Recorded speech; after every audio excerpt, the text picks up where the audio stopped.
Olá, seja muito bem-vindo ao programa Novas Histórias. Eu sou o Márcio Morato e tenho a satisfação de apresentar para vocês o programa Novas Histórias. E o objetivo do nosso programa é mostrar às pessoas ali que passaram pelo projeto Ceifar, tiveram as suas vidas transformadas e ainda apresentar também o propósito de trabalhar a questão da educação, da prevenção e também instruir a pessoa contra a questão das drogas. Estamos aqui com o Eliel Hopper. Obrigado pelo convite, é um prazer. Com a doutora Raquel. Obrigado pelo convite, é um prazer estar aqui, é uma honra. E para brilhantar um pouco um tom musical, estamos com a presença do querido Denilson.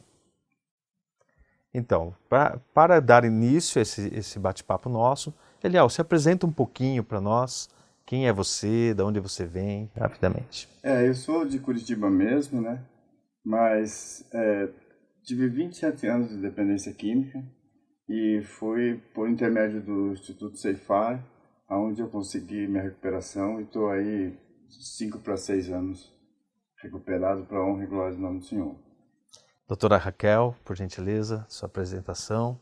Eu sou psicóloga do projeto Ceifar, né? Uma média de quase 12 anos, né? Desde 2008, mais ou menos, 2007, 2008. Estou lá auxiliando, digamos assim, a lidar com essa doença, né, que a gente sabe que acarreta tanta dor e sofrimento, não só para a pessoa que faz o uso, mas também para toda uma família, né? Certo.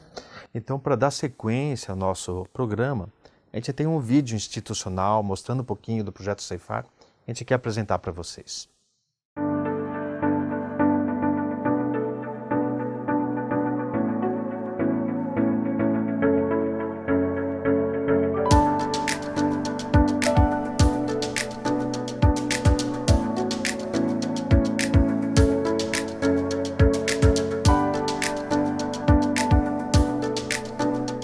Eu sou o coordenador geral do Ceifar. O principal objetivo que eu sempre falo que são os meninos, o tratamento dos meninos. Não desprezando a ciência, porque temos psicólogos e psiquiatras que trabalham, mas nós somos totalmente convictos de que a transformação ocorre com Jesus. Então, nosso principal objetivo aqui no Ceifar é levar a palavra de Jesus para eles, tanto que o dia já começa com uma oração no café, separado por mesas, que significam cada chalé, fazem uma palavra e uma oração agradecendo o café. Das 8 às 8h30, temos o culto de louvor, que são 30 minutos com palavra e com louvor, porque a palavra fala que Deus habita entre os louvores. Então já começamos o dia dedicando nosso dia para Deus. Ali depois começa o devocional, que é ministrado pelos pastores e pelos monitores, que são 25 lições por mês, onde eles aprendem da palavra, onde fazem dinâmicas, onde fazem tarefas que têm que entregar no dia seguinte. Às 10 começa a laborterapia, que seria trabalhos para eles trabalhar a mente, as novas responsabilidades que estão tomando aqui neste tratamento. A meio-dia começa o almoço, depois tem livre até as 2 da tarde, e às 2 da tarde começa a laborterapia de novo, mas também quase todos os dias tem uma palestra de voluntários onde vêm a falar justamente da palavra de Deus. Quando 4h15 já acabam as tarefas da tarde, vem o café, oração, agradecendo o café, e depois tem livre até às 7, que vem o jantar, e depois do jantar quase sempre também tem uma visita de um voluntário que vem dar a palavra de Deus para que fortaleça esse novo sentido que estão procurando na vida. Eu sempre falo para os meninos que tem 3 dias importantes na vida de um ser humano. O primeiro é o dia do nascimento. O segundo é o dia do novo nascimento. E o terceiro dia mais importante é descobrir para que você nasceu de novo. E isso que vão descobrir aqui. Deus vai falar claramente nos corações.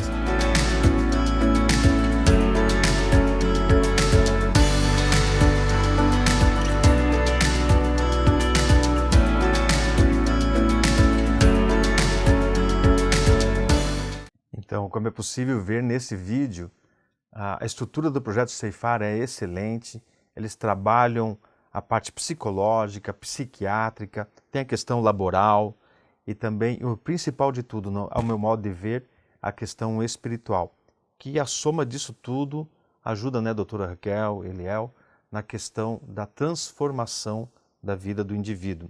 Eliel, o que te remete este vídeo? Bom, revendo agora o Ceifar, me faz pensar que ele foi na minha vida um divisor de águas. Antes e o depois, que foi o sentido da vida. Porque vivia levado como folhas ao vento. Não tinha perspectivas, não tinha sonhos, ideais. E ali eu primeiramente formei meu caráter e sem Deus nada podeis fazer, diz a palavra.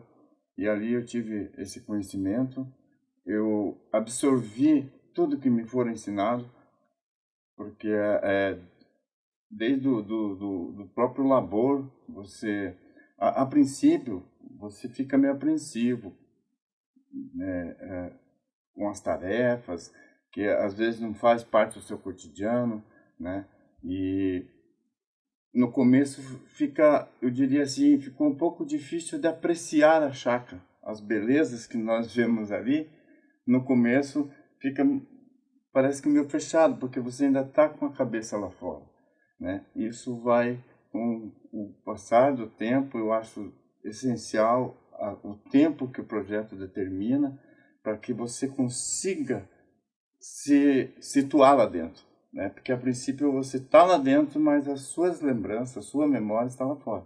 E são 7 meses ideais para a transformação da vida da pessoa. Porque os primeiros meses é aquela necessidade, aquelas lembranças, né? Assim que você vai se desvencilhando e vai se conscientizando que aquilo é necessário para você, você vai aceitando aquilo, né?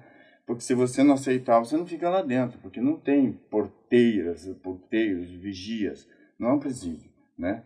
Você é livre para sair quando quiser. Correto. A sua limitação, os muros são a sua consciência. Certo.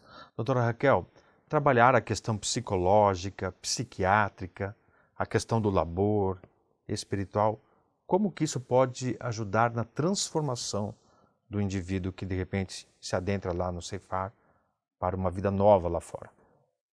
Olha, é interessante e é necessário que eles possam entender, né, que ele naquele momento talvez não seja o lugar ideal para ele poder viver, né?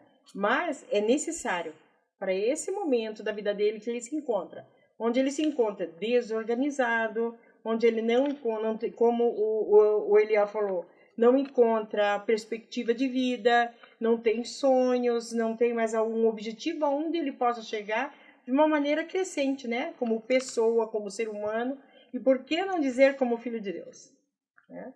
Então, quando nós falamos do trabalho que nós temos lá, no nosso programa terapêutico, ele é norteado todo para que eles consigam, né, ter lá cada um fazer o seu projeto individual. Então, o que nós, como seres humanos, fazemos? Nós temos de manhã, fazemos as nossas higiene, nós conseguimos tomar café da manhã, nos alimentamos, vamos trabalhar, né? Temos o nosso horário do almoço, temos à tarde ainda o trabalho, né? E lá é a mesma coisa, né? Então, é o nosso cotidiano lá de fora sendo começado lá dentro. Por quê? Porque quando eles estão na adicção, eles não têm mais isso, eles não têm essa rotina. E lá eles vão aprender, né? Aí depois eles passam para um momento onde eles têm que lidar com o autoconhecimento, né? Correto. Como foi ele, né? Quem era o Eliel? Né? Essa é uma pergunta que ele fez constantemente. Para que eu estou aqui? O que eu tenho que fazer? Qual é o meu objetivo? Qual é o legado que eu vou deixar? E a senhora acompanhou, né, a transformação de vida dele lá dentro do projeto. E ele teve uma transformação maravilhosa, né? Foi da maneira de vida como ele estava, né? Para ser o homem que ele está hoje, ele conseguiu ressignificar os seus valores, né? Como ele falou, né? Até mesmo aquele caráter que estava comprometido. Pois bem, para você que de repente tem um familiar, uma pessoa que você ama passando pelo problema da drogadição e quer ajudar essa pessoa, eu desafio a você a conhecer um pouco mais do projeto Ceifar, acessando o site e dar a oportunidade para esta pessoa ter a vida transformada. Vamos para o nosso intervalo comercial e logo mais nós voltamos para continuar o nosso diálogo.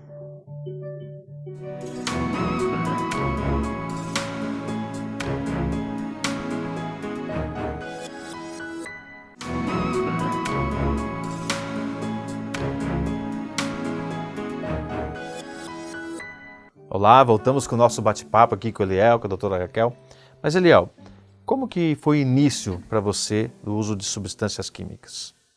Na verdade, começou meio que sorrateiramente, assim, né? Foi com amizades fora do meu... de coisas de família, dos ensinamentos de família, não exatamente com drogas químicas. Começou o cigarro, que não pega nada, sabe? Aquele papo descolado, que se você não se entrosar com a galera, você é recriminado. Descartado. Entendeu? E para você fazer parte daquilo, você não percebe, ou pela falta de conhecimento, onde aquilo vai levar, você não vê que está entrando numa escravização, na verdade, né? Então, começou com o cigarro, depois veio a maconha, e então, depois de já coisa de 1 ano, 2 anos, aquilo já não satisfazia e foi a busca de coisas mais fortes, mais emoções, e esse vínculo, esse ciclo, você começa a formar amizades que não existe mais um interesse. Como é que está a sua saúde, sua família? Onde está boa, entendeu? Você vive um ciclo só em querer saber sobre drogadição, o papo. E passaram-se 27 anos e você teve momentos de dificuldade, destacando o momento mais sofrido, assim, que você poderia falar. Que todo ato tem uma consequência, né?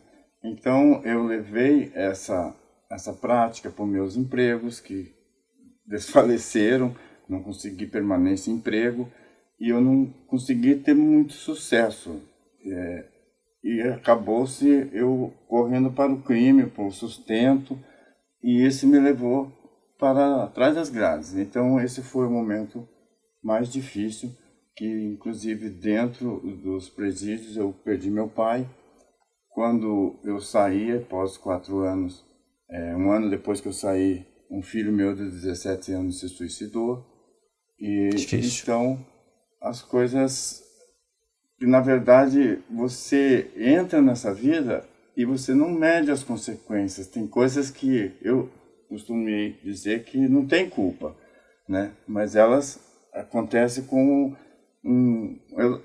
envolve pessoas que não têm uma coisa vai ligando a outra, vai ligando a outra, pessoas que não tem nada a ver quando você vê, somente família, né? Família sofre talvez até mais do que a gente. O que você acha que conduziu você assim para as drogas, assim? O que você pontua como talvez o principal motivo, enfim? Olha, eu vim de uma família cristã, né? Eu tinha de tudo para dar certo, né? Mas eu, de certa forma, parece que a rua me atraía mais do que a igreja.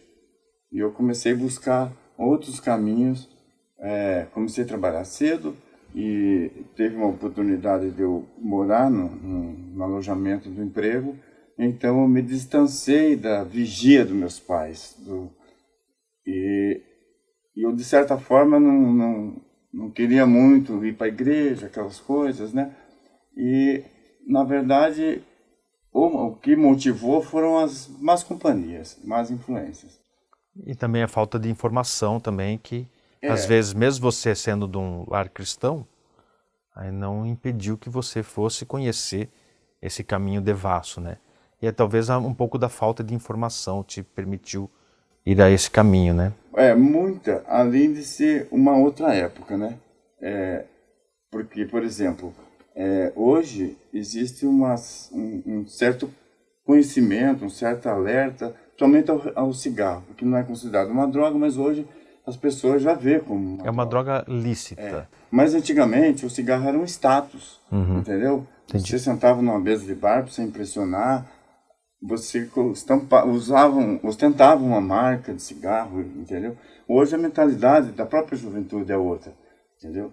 E então essa falta de informação, como a internet, hoje quem quer busca, procura, como projeto, né, ou psicologia, pessoas que estão determinadas em prever isso. Se você procurar uma prevenção, ou se basta uma informação, você tem alerta todas as horas Sem dúvida. de evitar esse caminho, né? E se você não dá prestígio a isso, é muito fácil chegar no fundo do poço. Doutora Raquel, ele colocou um ponto ali que ele nasceu, foi criado no lar cristão. E temos visto, talvez a senhora ali dentro do projeto Ceifar, tem se deparado com jovens que de repente são de famílias cristãs que estão ali dentro. O que leva o jovem cristão, muitas vezes, a não falar não para as drogas e de repente se mergulhar por este caminho? Se a gente puder ver em termos de desenvolvimento emocional, tá? Nós diríamos que lidar com frustrações. Tá? A gente vem de uma geração onde dificilmente ela lida com frustração. Ela não lida com as perdas, elas não lidam com a dor. Né? Hoje nós vivemos uma era da internet onde as informações estão todas aí. Né? Então nós sabemos que realmente eles podem ver. Mas o que a gente pode perceber também é que eles não lidam com a frustração. Então, o não, ele não é muito bem dito, né? Ele não é nem muito bem visto. O nosso papel como mulher, né? No caso, eu também sou mãe, como mãe, a gente trabalha, a nossa vida de hoje é uma vida extremamente corrida, onde a gente trabalha e está exclusivamente, às vezes, muito mais lá fora do que dentro de casa, né? E a gente acaba, de alguma forma, tendo que suprir essa necessidade dessa criança. E às vezes a gente não supre de uma maneira na construção desse emocional. E sim, simplesmente para tirar um pouco daquele estar lá fora, né? Então, ela consegue dando para a criança, né? Então, o que a criança pede é dado. Então, à medida que ela quer alguma coisa, ela aprende a pedir, a exigir, né? Então, quando ela não recebe, ela entra na frustração. Ela não sabendo trabalhar com isso, ela vai ter uma autoestima mais baixa, não vai saber trabalhar com esperar, não vai saber trabalhar com uma expectativa. Então, a responsabilidade cai sobre os pais, que não sabem dizer não muitas vezes. E eu não gosto muito de trazer isso como uma culpabilizar, né? Sim. Uma família. Mas eu acho que tem coisas que nós podemos prevenir. Correto. Né? Toda criança vai querer só ouvir o sim. Sem dúvida. Né? Eu acho que a gente, como adulto, se a gente vê, a gente também... Verdade. A gente só consegue raciocinar que nem todo sim a gente vai poder ter, que a gente tem que buscar uma satisfação de alguma outra forma. Né? Então, a criança, ela vai precisar. E a família, a educação, ela é a base. Onde a criança vai procurar ter, inclusive, a família, ela traz essa segurança emocional para os filhos, né? Para a criança. Tá? Então, citando essa questão, né? A senhora falando para os pais especificamente, o que a senhora poderia, já falando para os pais, para este alerta que a senhora já trouxe, mas discorrer um pouco mais nesse sentido, alertando, ligando esse alerta de uma forma bem mais enfática, assim. Eu diria assim, o não faz parte da vida. Tá? Não tenha medo de dizer não para seu filho. Tá? Porque a criança que não recebe o não, ela tem menos preparo quando ela estiver na fase adulta. Tá? Então, o não faz parte, a frustração faz parte, né? Ela tem que ter rotina, a criança tem que ter o diálogo, né?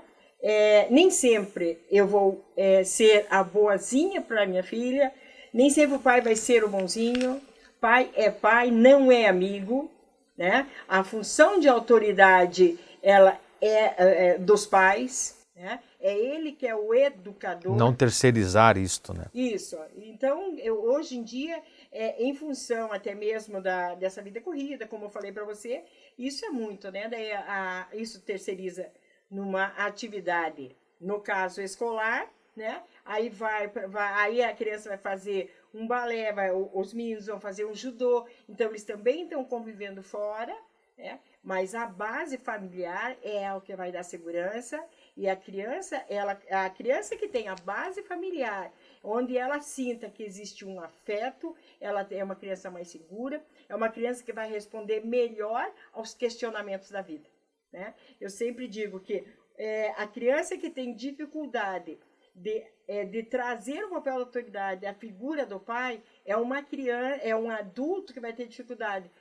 de escolher uma profissão, submissão às autoridades, de escolher que curso eu vou fazer, né? E até mesmo de dizer, né? Olha, até onde que eu posso ir. Ok, doutora Raquel. Quero chamar o intervalo comercial e logo nós voltamos com o nosso bate-papo.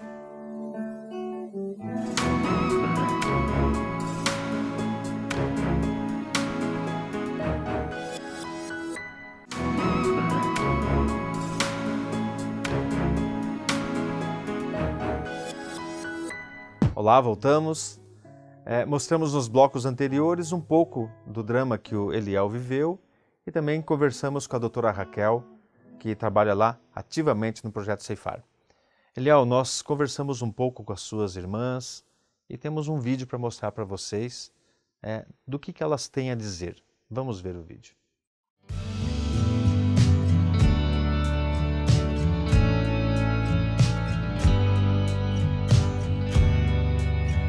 Era pai, mãe e os nossos irmãos. Éramos em cinco irmãos. Então, nas horas das refeições, todos à mesa. Claro, relacionamento normal, às vezes chamada de atenção do pai, né? Precisa, né? Imagina, e ele era, quando eu já era quase adulta, ele já era um piazão ainda, né? Então, porque começou a mudança na vida dele, assim, ali a partir dos 15 anos, que eu me lembre, né?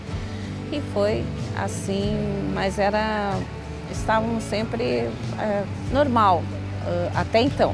Depois é que foi mudando mais, né? Antes da dependência era um ambiente agradável, na infância os conflitos de criança, assim, principalmente eu e ele, que éramos os mais próximos, mas na família era um ambiente muito agradável. No momento da juventude, foi onde a gente começou a perceber e eu sinalizei para minha mãe, achava que estava estranho e aí minha mãe falou, não, eu acho que não é possível, e ficou aquela crença de que não, isso era impossível na nossa família.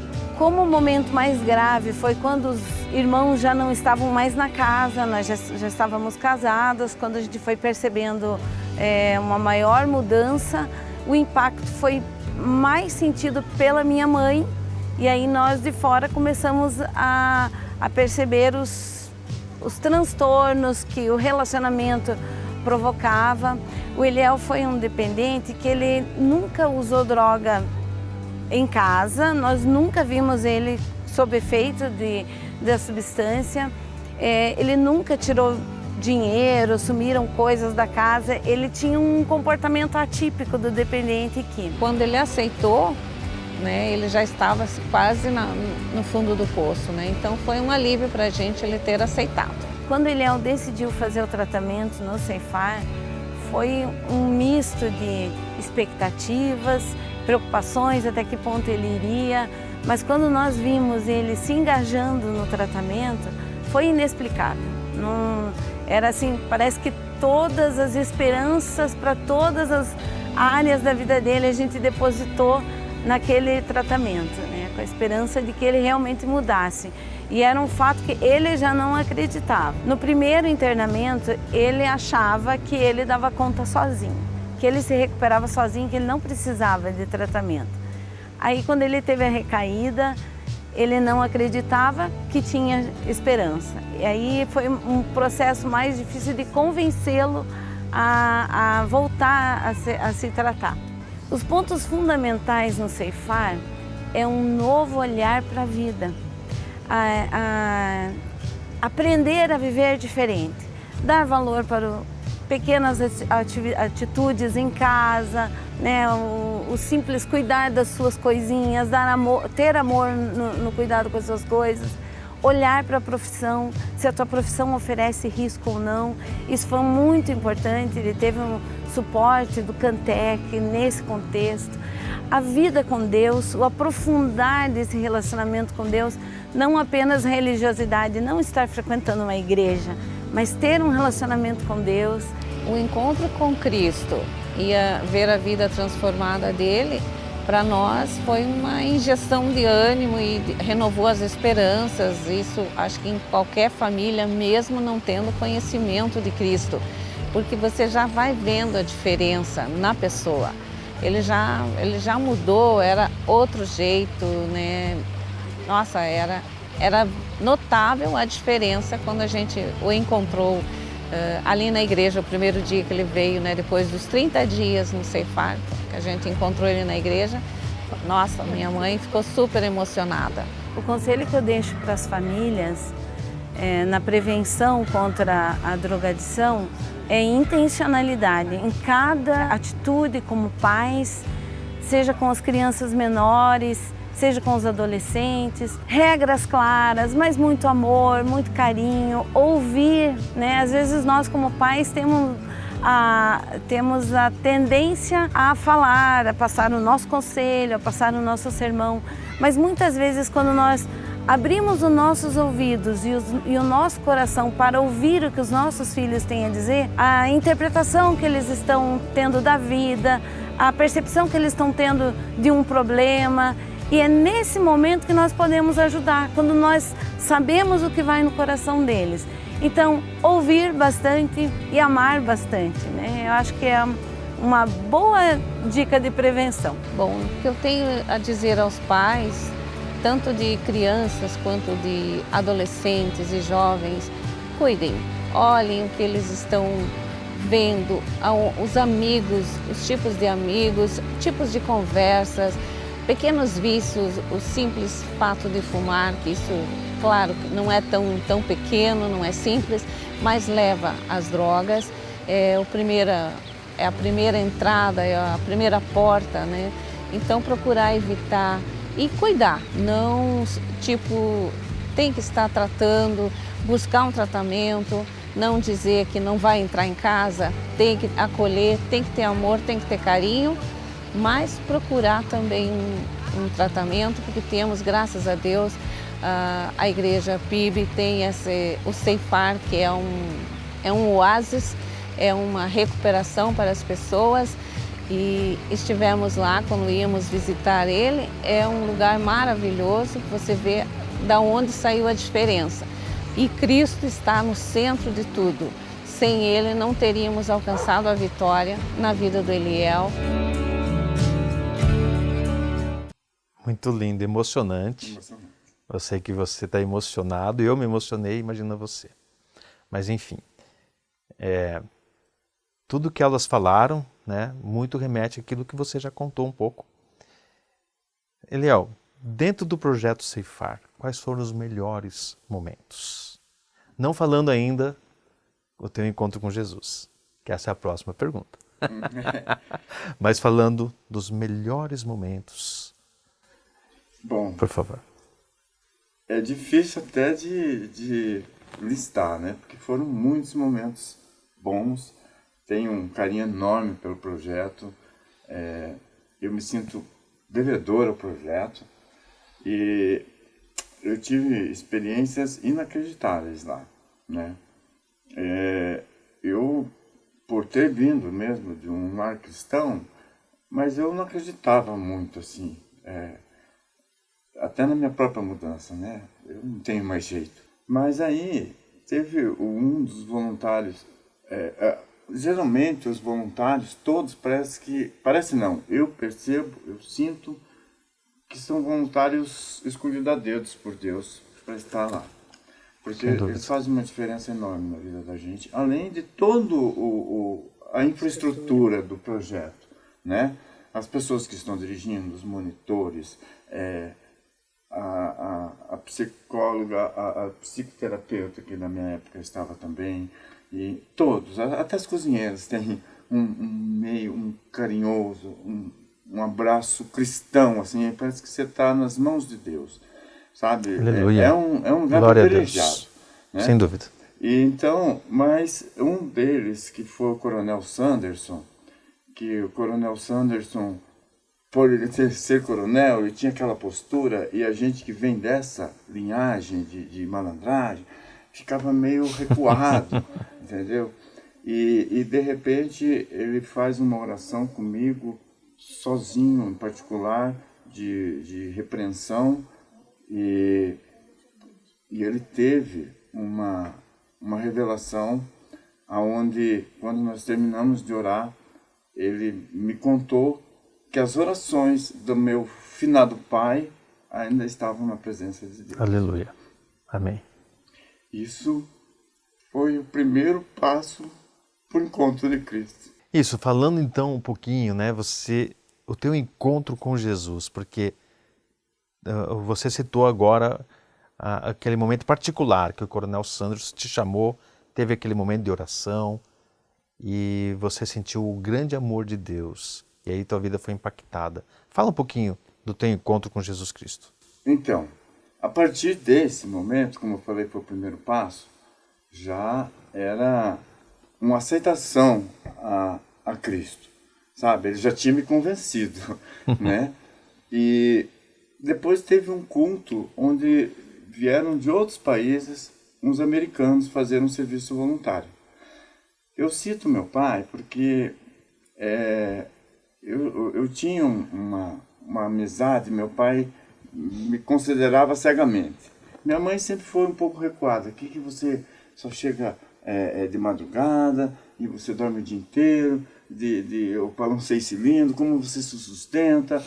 E meu pai não. Meu pai, às vezes eu via meus amigos da malandragem com carros suspeitos, meu pai estava sentado lá dentro do carro, jamais ele imaginava que eu andava com umas amizades, né?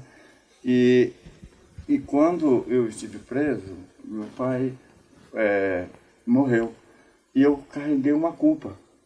Então eu abracei uma bagagem e me agarrei à minha culpa, sabe? Quando eu tô nesse culto, eu não entendo nada de inglês. E os americanos um deles chegou a orar comigo e começou a orar em inglês e eu tô ali sem entender de nada. Mas daqui a pouco ele começou a enfatizar, nothing. E o Espírito Santo me responde, nunca, jamais eu lhe culparia. Aleluia, Jesus. Eu me senti já abraçado e ali eu me entreguei. E glória a Deus. Também foram outras experiências com Deus. E eu parei de buscar aquele negócio de que Deus tem uma palavra para você, que Deus mandou te dizer. Não, agora eu posso ouvir, né? Eu senti que eu tenho um relacionamento. Porque um relacionamento é ouvir, é falar e ouvir. Né? Enquanto eu estou só falando, e dali eu comecei então ter a minha prática de oração. Eu acho que o meu alicerce, eu me sinto vitorioso. E o alicerce da minha vitória é a oração. Enquanto eu não estive, eu acho que eu descobri esse caminho por intermédio da oração. Né? Eu fui instruído desde... Eu vivi na pele Provérbios 22:6, que diz, ensina a criança o caminho que deve andar, que mesmo ancião não desviar-se-á dele, né? Entre outras versões. Eu também procuro essa prática com meu filho, porque para mim foi essencial. Se não fosse o ensinamento dos meus pais, talvez eu tivesse desgarrado e não encontrado o caminho de volta. Certo. Doutora Raquel, a senhora gostaria de pontuar alguma coisa? Eu acho interessante trazer essa fala um pouco dele, quando ele traz, né? Esse momento em que ele conseguiu pôde perceber o papel do pai dele A necessidade ele conseguiu ressignificar, né? E foi o que nós trabalhamos, né? Sobre o passado eu não posso mudar, ele já está escrito, ele já foi feito, mas o que eu posso fazer com essa criação, nessa nova perspectiva de vida que eu tenho, né? Então, naquele momento, ele aprendeu a aceitar a sua dor, a não se culpar, né? Porque estava feito, ele tinha que dar a sequência da vida dele, e daí ele conseguiu trazer todo esse afeto que o pai dele tinha para com ele, e ele também guardar isso, né? Então, o pai talvez não soubesse de muitas coisas, eu não pude ver o meu pai porque eu estava na cadeia, então isso fez com que ele fosse reconfortado na sua dor. Sem dúvida. Né? O fato dele estar envolvido no projeto Ceifar, onde é trabalhado muito essa espiritualidade, isso conseguiu fazer com que ele lidasse com essa dor de uma maneira crescente mais para ele. E a senhora citou a questão da espiritualidade. E a pessoa de Jesus é fundamental para a transformação da vida do indivíduo, quer seja até em outros tipos de vícios, né? Outros tipos de práticas. O que a senhora pode pontuar sobre esta questão? Jesus. Eu diria assim, nós somos bio, psicossocial e espiritual. Né? E o Ceifar trabalha nessas 4 linhas. Trabalhamos podemos dizer 4 pilares, né? que é muito interessante. Agora, o que a gente tem que entender também, e o que a gente, em alguns estudos que fizeram, tá, que existe um quociente da inteligência espiritual. Espiritual. Né? Não só aquela que é QI, que é relacionada emocional, a conhecimento, intelectualidade, aprendizado, não essa, mas também o quociente espiritual, né? Que a pessoa que desenvolve a espiritualidade é uma pessoa que aprende a ser mais tolerante, é uma pessoa que aprende um referencial que eu vivo algo além desse mundo físico, né? Aprende a ter a fé, aprende a ter a esperança, aprende a lidar com o perdão, aprende a lidar com a sua dor, com suas fraquezas, com seus fracassos, né? Então, a espiritualidade, ela vai fortalecer o espírito que todos nós temos, e faz com que nós consigamos ressignificar toda a nossa alma. Ou seja, aquilo que eu penso, aquilo que eu sinto e todas as minhas vontades que eu tenho. Tá? Por isso que se nós formos por esses 4 fatores, por esses 4 pilares, né? Nós podemos entender a importância da espiritualidade também dentro desse contexto da dependência química. Aí você cita também Salmo 121, e você traz até um testemunho recente. Em poucas palavras, por causa do nosso tempo, o que você pode dizer a respeito do Salmo 121, que foi uma revelação de Deus para você recentemente? Então, agora já nos meus, chegando aos 5, 6 anos ali, que fui abençoado por Deus por um caminhão, sou carreteiro, né, consegui conquistar o meu próprio caminhão, e estava a 1.700 quilômetros da minha cidade, onde eu não conhecia ninguém, longe dos parentes, amigos, até de transporte, e o caminhão quebrou do nada, assim, e eu estava numa região de serra, e nem fez barulho, mas eu achei, só caiu uma peça. E eu vou para frente do caminhão e me deparo com um alargamento de óleo. Acabou minha viagem, acabou minha vida. Né? E eu olhei para aquelas serras assim e me lembrei desse versículo. Eu olho para os montes, de onde virá o meu socorro? O meu socorro vem do Senhor. Eu estou aqui hoje, que isso aconteceu há 15 dias atrás, por misericórdia do Senhor. Aleluia. Tá? Ele mostrou para mim que não é os meus amigos ou os meus parentes que podem estar comigo todo momento, mas o Senhor também é o meu pastor, e em nada ele me falta. Pode me faltar o dinheiro, pode me faltar meus parentes, mas ele está ali, ele não me falta, entendeu? Eu estou aqui porque ele foi o meu socorro. Sabe, proveu o modo de eu vir. Eu agradeço grandemente a PIB, que me abençoou nesse sentido, em me trazer para cá. E outros irmãos também, o irmão André, que já foi monitor também do Ceifar, sabe? Pessoas usadas por Deus de lá da cidade, que eu não conheço ninguém, 2 evangélicos da Assembleia de Deus, falaram, não, a gente vai te ajudar, sem me conhecer. Sabe? Glória a Deus. Trouxeram meu caminho. Anjos do Senhor, que Deus coloque no caminho. Bom, Provérbios 22:6 fala, como você já citou, ensina a criança no caminho que deve andar e quando crescer não se desviará dele. Pontuando este versículo, o que a senhora poderia dizer a respeito desta passagem bíblica, já pensando no encerramento do nosso programa? Eu diria assim, para os pais, né? Ame, né? Eduque, mantenha o diálogo, né? E exercite a espiritualidade para com teu filho, né? Ele sempre vai precisar dessa completude, né? Ele precisa ter uma boa saúde física, ele precisa ter uma boa saúde emocional, ele precisa ter uma boa saúde espiritual, né? Então, o nosso papel é trabalharmos em cima da prevenção, né?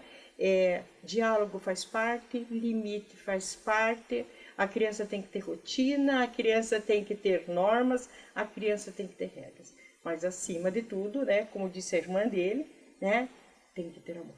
Amém. Amém. Muito obrigado. Eu que agradeço. Muito obrigado. Quero deixar uma reflexão para você. Pais, queridos, amados, você que ama o teu filho, como a doutora Raquel já falou, como o Eliel também já colocou, ame incondicionalmente teus filhos. Ajude-os a serem educados no caminho do Senhor, a base de tudo. E como também a doutora Raquel e Eliel já colocaram, evite terceirizar as responsabilidades, porque sabemos que realmente, quando a gente pode dar norte para a vida das pessoas que nós amamos. Eu não sou pai, não tenho filhos, mas eu tive um pai que me amou muito, amoroso, tenho uma mãe que me ama muito, é amorosa, e ambos me ensinaram o caminho da palavra de Deus e fez eu trilhar este caminho. E eu quero deixar esse desafio. Independente de religião, pense, Jesus Cristo, Ele é o caminho, Ele é a verdade, Ele é a vida. E certamente você vai encontrar um caminho para ajudar os teus filhos a encontrar um norte e ser um grande homem ou uma grande mulher lá na frente, evitando esse problema da drogadição. Deus abençoe a tua vida. Muito obrigado, Eliel. Muito obrigado, doutora Raquel. Denilson, muito obrigado. Obrigado. E fica aí. Ao pastor Pascoal também. Sem dúvida. Eliel agradece ao pastor Pascoal, ao Michel e também ao Projeto Ceifar, na pessoa do Markson, a Cláudia, enfim, Sim. doutora Raquel, doutor Paulo, todos que fazem parte desse projeto. E principalmente a Deus. E principalmente a Deus e aos voluntários também, né? Sim, que você com citou certeza. ali. É isso. Ficamos por aqui e até o nosso próximo programa Novas Histórias, porque colher novas histórias de vida é o nosso propósito. Deus abençoe a tua vida.